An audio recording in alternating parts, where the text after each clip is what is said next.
Let's be honest, staying consistent with fitness when you've got a full-time job, family, bills, stress, zero free time feels near impossible. But here's the truth. Life is not slowing down. And if you don't figure out how to stay consistent now, you'll keep starting over every year. More tired, more frustrated, and further behind.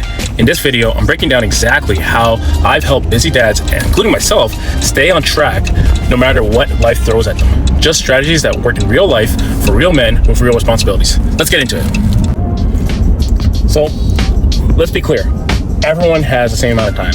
And I think this is where clarity is the biggest thing, that when a man is looking at getting into the gym and saying, you know what, I want to do this. There's my son. He's taking for a drive as we are heading off. I have to go back to church, but he doesn't want to sleep. He'll fall asleep sometime in this video. But clarity is the biggest thing that you got to do. What clarity means is you got to be clear. There's 24 hours in a day. Everyone has the same 24 hours. So how are people finding time to stay fit? And so this is how I begin the question, because I think a lot of times when I sit down with people, and including myself, you get in this position where you're like, oh, I can't find the time. Everyone has time. The question is, what are your priorities? And you haven't clearly stated out what you're going to do. I think what you first have to figure out is, where are you going to actually place this time for fitness? For me, I'll give you my example, because I think that's the only one that really matters in this whole video. Is your example matters as well, but my example is my life, and you're watching this, so you're here to listen. So I have 4 kids. I have a wife. My kids are homeschooled, okay?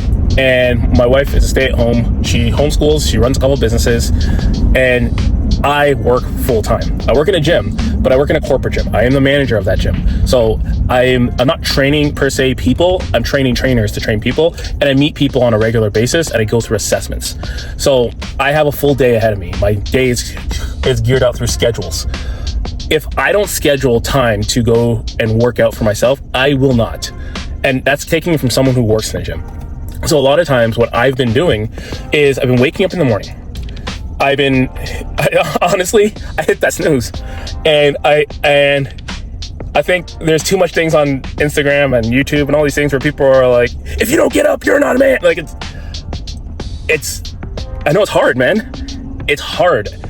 And a lot of times there's 24 hours in a day and there's only so much time for everything. So I hit that snooze sometimes, and there's times where I don't. And I make sure, though, the one thing I do make sure is that my alarm clock is ringing a lot earlier than I actually need to wake up. So let's say, for instance, I start work at between 9 and 9:30, okay? My alarm clock's ringing at 6. So there's times where I wake up and go right out for a walk, and there's times where I wake up and I hit that snooze. And I hit the snooze because my body is saying, nah, bro, don't get up yet. And there's times you need to listen to your body, because if you don't listen to your body, what will happen, like over time, you need 8 hours sleep, you need 7 to 8 hours sleep. If you're not getting that, then there's a problem. And if I'm not getting that, there's a problem. I can't keep pushing myself to all types of limits, because once again, you can't burn the candle on both ends and expect to live long. If you're trying to live a healthy, long life, then you need to plan this.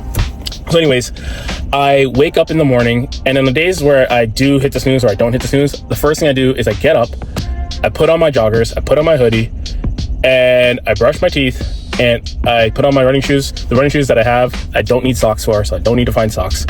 And I might wake up one of my kids, depending on how they did yesterday, if they were complaining or not, if I want to take a long walk, if I want to video anything. But if I wake up one of my kids, and then I'll go. I'll walk for roughly about around the block, so that's like 30 minutes. It could be 20 minutes, it could be 15 minutes. But the first thing I do is I get out there and I walk. And it might not seem hard, but it is hard, because I know it's hard because a lot of people don't do it. A lot of people wake up with just enough time to get to work. And that was me for a bit there. And I go on and off on that, but like purposeful, if I need to, I'm going to go do that. So right away, I'm getting my steps in, I'm getting my morning routine in, I'm going out there. So I'm more likely to get that completed. Then I've moved the kettlebell into my office. So on Mondays and Tuesdays, I have meetings right from when I get to work until like 3, 4 o'clock straight. Half-hour meetings with all my trainers. I have 17 trainers, so I'm meeting with every single one of them, including the other managers, and on phone calls with all the managers within the region. So I am in meetings, not meeting with people, just talking about business. So I have a kettlebell in my office, and so now whenever that I feel like I've been sitting for too long, I grab the kettlebell and I swing it. And it's just to getting myself moving, because once again, it's not so much about the exercise, it's about the movement. So I love kettlebells because it's very compact. You can have it anywhere. And I love kettlebell complexes. I'll drop a video on kettlebell complex that I'm doing so you guys can see it and you guys can see it and you guys can copy it. It's very simple. But anyways, that'll be my next video when I'm going to work tomorrow, and I'll do the kettlebell complex so you guys can see it. I'll video it, I'll drop it on. So anyways, the biggest thing that you have to look for is finding that clarity of what it is that you're trying to do. And like I said, I find the time. I plan out my workout. My workout's already planned. So I don't think about what am I gonna do today? I already know what I'm gonna do. I train 4 days a week. I follow a powerlifting program. I'm on my off season right now. And it's a hypertrophy program that's powerlifting based. I do a trap bar deadlift one day. I do an incline bench press another day. I do some form of squat variation on the next day. And then another deadlift variation on another day. And it's very simple, all hypertrophy based. Cables, dumbbells, everything. So not getting ready for a prep or anything, but when I do get ready, I will videotape it so you guys can see it. But straightforward, very, very straightforward. That's my workout routine. And I don't deviate from that much, unless the only thing that deviates is when I'm in prep. When I'm in prep for a competition, that's when it deviates. And if they deviate, I would say I get more strict. Not so much on the cardio. The cardio for a powerlifter mainly is like, I don't look at it from a point of view of powerlifting. I look at it as a point of view of health and longevity. Cardio is great for my lungs and my heart. So it has nothing, now mind you, for powerlifting, I find that people get deconditioned. So the deconditioning would be like post lift. You're just like, oh, I'm so tired. You don't know how to exert. So like going 9 for 9 for a meet, like that's difficult. You're putting a lot of strain on your body. Can you actually output? But anyways, I don't want to get too deep into that. So those are the big things that I focus on when it comes down to clarity. I think another issue or another thing that you have to look at is motivation. Motivation is not, I hear this from a lot of men. So a lot of men come to me and they're like, okay, I need motivation from a trainer. And while a trainer can motivate you, that is not the role. The role is not motivation. The role is accountability. Motivation is the thing that you say that you need in order to get to the result that you say that you want, but motivation comes and goes. Motivation is the thing that you're gonna have some days and you're not gonna have. The question really is, what are you gonna do when you're not motivated? Because that will happen. You will not be motivated some days. So how are you going to keep yourself coming into the gym? So as a trainer, what I look for to help people is I honestly talk to people from this honest opinion. Where is the gym based off of in accordance to where you are? So let's draw a map. And where's the gym? Describe to me a day in your life. What happens? So let's say, for instance, you tell me I go to work, I come home, and I pass the gym. Okay, cool. Now, if you tell me that I go to work, I go home, and I do not pass the gym, I have to go home and then I gotta drive out of my way to the gym, there is a high probability you're probably not gonna go to the gym. And once again, we can talk about man up and you gotta do this. I was like, 80% of people don't show up to the gym. Let me get this straight. I sit down with people and legit, they sign up for a gym membership and 80% of the time they're quitting. And we can get into the flaws of gyms and gym culture and all that stuff, but that's not why they're quitting. The reason why people are quitting is because they think they need motivation when what they actually need is consistency and discipline, right? Like I said, clarity, set up what it is that you want to actually be able to do. What are your goals? What is it that you want to be able to, what is it you want to accomplish? From there, it's not about motivation, it's about discipline and consistency. When you don't feel like going, you have to do it. That's the mindset. It's not like, I don't feel like working out every single day, but I do it. I don't feel like waking up every single day, but I do it. I don't feel like going for a walk every single day, but I do it. Why do I do it? Because I know the power of consistency. I understand the power of consistency. And if I want changes and I want things to happen in my life, then I know that I just got to stay consistent, period. If I'm consistent, I'm more likely to get results. Done. And I think that's where a lot of people falter, is that they don't have that consistency. They start off really hot and then they disappear, they flame out, because the consistency is not actually there. And it's difficult. I understand life gets in the way. And if you're watching this video right now, thank you, because you're taking the time to actually work on yourself and listening, and you're getting some sort of motivation from me. But the one thing that I think that people gonna make it right behind, let's go, left turns. So anyways, the consistency factor and the motivation factor, those are your two big things. So I'm not saying you need consistency, and I'm not saying that you need consistency. I'm not saying you need to be motivated. The motivation will come and go. I think having goals helps with motivation. So like putting deadlines. And so here's a great example. I meet with people and I ask them what's motivating you in the next year, and they say nothing. Okay, cool. So now let's say I meet with somebody, or I don't have to meet with someone. They come in and they tell me I have a wedding I'm getting ready for. There's the motivation. How come all of a sudden you're motivated for this wedding, for a vacation? because these things pop up. So then when I ask people outside of these things, is there anything motivating you? They say, no, nothing. It's like, get things to motivate you. Find things. This is why I compete. It motivates me to train hard, to do hard things. I compete to do that. I understand that code. Once I understood that, it's a wrap. I always compete. I will always compete because I know that when I compete, I'm more likely to be more motivated to go to the gym more often and actually compete and actually put myself through rigorous physical training. That's a hack. You're welcome. It will hack your way to motivation. Find things to compete for. Look at some Spartan races. Look up some Tough Mudders. Look up some. Go to axe throwing. Find something to do that you can compete in, and will naturally unlock that competition spirit that you have as a human. Like, you have it as a human. You want to compete. The only difference between us as kids and us as adults is when we're kids, we're in grade school and we're always competing. We're playing tag. We're running around. Then all of a sudden you become an adult and you stop doing the stuff, or maybe you never did it as a kid. Okay, I'm sorry to hear that. Your childhood wasn't that bad. It wasn't that good. But now you're an adult. This is one of the secrets that why kids are so fit versus adults being non-fit. Find things that can motivate you. Okay, I think there's another one, which is lowering the bar and actually building the habits. This one's a difficult one because this happens specifically in New Year's, and I'm going to give you the example so you guys can understand it. Around New Year's, what ends up happening is people start showing up to the gym. I see people showing up to the gym 7 days a week. Let's be completely honest here. And this is where I talked about this. When you start showing up to the gym 7 days a week, it seems possible until you have responsibilities. When you have no responsibilities, it's easy to show up 7 days a week. When I was in jail, I showed up to the gym 3 times a week. I was in jail with people that did not show up to the gym at all. Oh, Costco gas is closed. I was in jail with people that did not show up to the gym at all. Okay, so understand this. That everyone thinks that you go to jail and you come out ripped, right? Wrong. There's guys who come out fatter than they showed up because now they're just sitting down.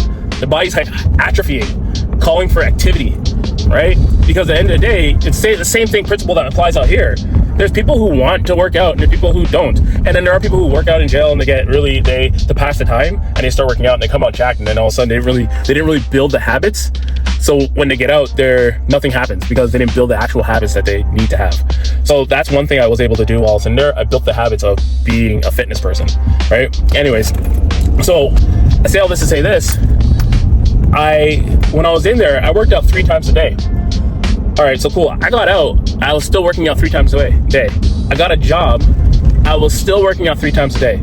That job got busier. I started working out 2 times a day. That job got really busy. I started working out once a day. I got kids. I got married. I started working out once a day. I got kids. I started working out once a day. Once every 4 times a week. 3 to 4 times a week. I had another kid 3 to 4 times a week. I had another kid, sporadic. COVID happened, sporadic. Gym closed, had no equipment. And then I had my 4th kid and I started working out 3 to 4 times a day. Okay. Now what I'm doing is totally different. I'm still working out 3 to 4 times a day in terms of training, but exercise for fitness and training for powerlifting are different. Training for powerlifting is a program that I've designed to get myself stronger. Fitness is just here are some things that are going to make me fit, and how can I apply it into my life? So I do kettlebell training every day, and I do it because it's going to make me fit, and it's going to help me in my life. It's not going to take away from my powerlifting. It probably won't enhance it, but it's outside of my lifting. So I do other things that are outside of that. So 2 things you got to do that I did. One is I changed the way I thought about training principles, fitness. I looked at it from a point of view where you can stack fitness habits. So maybe I do 10 minutes here, 10 minutes there, 10 minutes there. Altogether in one day, that's 30 minutes. I utilize my Apple Watch to kind of tick on it. That way I'm accumulating workouts, right? So like I said, I start my day off with anywhere from 15 minutes to 20 to 30 minute walk. So already, according to my Apple Watch, I already worked out. Great, yay. But it's not so much about the workout minutes. It's more about what does it look like? And I realized that what it looks like has to be different. So for you, it might not be that you have the time to do an hour-long training session. Okay, that's okay.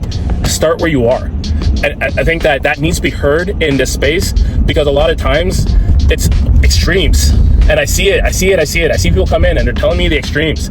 They're telling me the extremes of what people are telling them and what they hear online. And I'm sorry, it's just that's not how it is. Because, and I say it from this point of view, that if you care about the relationships that you have in your life, you can't be that extreme about every single thing. Or you can find people that are also extreme. That's the other side. You can also be like, I'm just gonna find people that are extreme with me.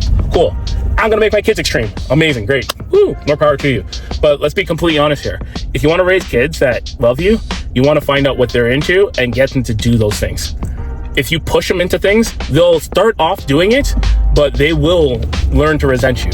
And I say this because I talk to a lot of kids who have parents who push them into things, and they get older and they resent those parents because they got so pushed.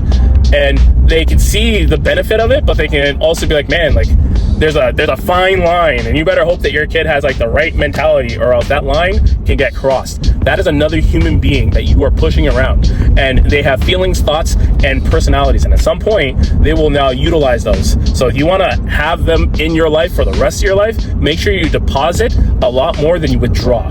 Okay, just that's something to tell you. Anyways, lower your expectations of what it needs to do.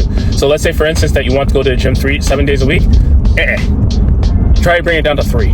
You might be like, why? It's like, because it totally depends on what your lifestyle is like. What other responsibilities do you have? Do you have kids? Do you have a wife? What time are you spending with them? Oh, this is the most important thing. I understand it's the most important thing. So maybe you go for a walk with them. Oh, I never thought about that. I just thought about going to the gym. And I think that's the issue that we face. Like, I work in a gym. I sell personal training. But I think a lot of times the issue is that people think that the gym is the end all be all, and that's the only way for you to exercise and work out. While it is a way to work out, it isn't the only way to work out. So I look at it from a point of view, there are a lot of things you can do outside of going to the gym. And when you're looking at fitness and health, it's time to do those things. So go for a walk, go for a bike ride, go rollerblading, go skateboarding, be physically active somehow, way, shape, or form. Right? That's what you want to be able to do. That's how you can create fitness. And if you do that every day, find time to do that every day, great. If you can only find time to do it, like, let's say 3 times for a solid bit, cool. Now, here's another thing. How do you habit stack? How do you do some NEAT? NEAT equals, I told you guys, non-exercise activity thermogenesis. Where can you find your way to be neat? Where can you find these things in your schedule, right? Where you can be like, okay, you know what? I'm going to park further and I'm going to walk. Right? These are ways to burn more calories, to get yourself going, to get the blood rolling. These are things you can do, right? Those are fitness and health tips. And at the end of the day, if you start doing those types of things, good on you. You'll start noticing life will get easier. Your heart rate will start coming down. You'll maybe lose some weight. You'll start fitting in your clothes better because you're just making yourself healthy, right? And it's not so much about getting a 6-pack and getting muscles. While that's something you want, there are ways to get it. And I know those ways to get it. If you're just looking at fitness and health, all you really need to do is start moving your body, right? Motion is lotion, movement is medicine. Start doing that. Okay, so another one is design a system that it goes around your life. So we just talked about lowering your expectations. So this is part of it. Design a system that kind of fits within your life, your lifestyle, what's happening. Take an account of what's happening in your life. So when you start thinking about how to put together a fitness regime, you are looking at it from a point of view of, here are all the things that are happening in my life. Write it, take a piece of paper, take a pen and paper right now. Write down all the important things, all the 10 out of 10 important things that are happening in your life, and figure out time for all of them. If you do that, when you do that, that will help you understand the timeline of how you put this together. And then you can do systems. So put a system for NEAT and put a system for exercise. So a system for NEAT might be like brush your teeth standing on one foot. Do 30 seconds on one foot, 30 seconds on the other, keep on alternating. Another system for NEAT can be do 20 push-ups, 30 push-ups, 10 push-ups before you go to bed and when you wake up. You might be like, that does nothing. It's not about what it does in terms of the result, like in terms of muscular results. It's about the habits that you're building, right? And that's the focus. That has to be the focus you have to have. How do I build healthy habits over time so that way I have healthy habits when I'm older? This gap that when I meet 60 and 70-year-olds in the gym, the ones that go to the gym are the ones that have healthy habits. Here's a great example. My mom is 70, okay? I just gave my mom a stretch, and she's able to actually, like, I'm a fascia stretch therapist. So I stretched her and was able to pull her leg back past 90 degrees perpendicular, straight up, right? So I was able to go a little bit further. She's 70 years old. There are 70-year-olds that can barely walk. And you guys watched my last video, I told you my dad died at 70. And that's what's happening. 70 is a death sentence for a lot of people. Now, my mom's always been in a habit of walking and keeping herself active. She would be the example of someone that's done a lot of NEAT stuff, parking far away, walking, taking the stairs, figuring out ways to keep active without overtly trying to really do anything. She has a gym membership. She comes to my gym. She works out. She walks on the treadmill. She uses the machines. She keeps active. Like, there's not much. I don't think that there's much you need to do unless you're telling me you want to start building muscle or you need accountability, which is a whole other thing. But like, she keeps active. She comes in and she does those types of things. She sees a chiropractor. She sees me for fascial stretch. She has a massage therapist. Like, she's keeping active. If you read the McKinsey 23, you'll see she's doing a lot of the practical factors that can add up to health and longevity. She has a community that she goes to. She goes to church every Sunday. She meets with people. She has a family. She has 5 brothers and sisters, not 5, like 5 in total. She has a big family, cousins, everything. She attends all the functions. So she has lots of family functions. She's meeting with people. She will probably live a long life based off of the health and longevity specters of McKinsey 23. And she's already showing, here's how you live a long life. My grandmother lived till she was 98. If it wasn't for COVID, she'd probably still be alive because she had the same type of factors that she was doing. It's you know how to do it, you just got to do it. And I think that's how do you fit it within the lifestyle and the life that you have right now. Design the systems that you need. Write down everything that you have going on right now and then put it into systems. That way you don't have to think about it. Systems equals save yourself time, energy, and money. So figure out the system that you need and place it there. So this is number 5. You're training for a future, not for today. And I think this is where a lot of guys, a lot of men, a lot of women, not everybody, anyone that goes to the gym, anyone that thinks about fitness, they need to think future. They can't think about today. I think a lot of people quit. And so when I gave you that statistic that 80% of people quit within the first month, the reason why people quit is because they go 7 days a week, they get no results, and then they're like, I'm done. That's not how this works. The gym is one of those places, fitness is one of those things that you start engaging with, and the results, you'll see it a year from now. You might see it in a couple weeks, a couple months from now, but you'll literally see it a year from now because you started. And a lot of times people stop before they get to actually get the results. So people might start seeing results, and this happens so much in the gym.